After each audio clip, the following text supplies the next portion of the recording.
The Cash App card, a Visa debit card linked to your Cash App balance, can be added to Apple Pay for contactless payments at stores, apps, or online.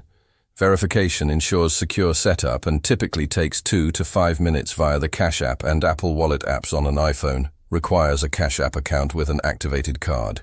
Open Cash App. Download or launch the Cash App from the App Store.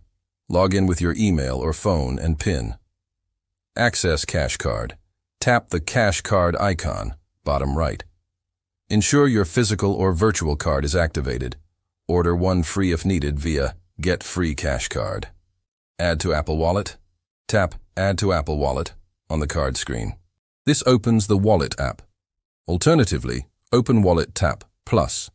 Debit or credit card, enter cash card details, number, expiry, CVV from app. Verify the card. Wallet prompts verification via Cash App. Accept terms. Cash App sends a code via SMS or push notification. Enter the code in Wallet. If instant, card verifies automatically. Confirm and use. Card appears in Wallet with a green check mark. Double-click iPhone side button at checkout, select Cash Card, and tap on Reader.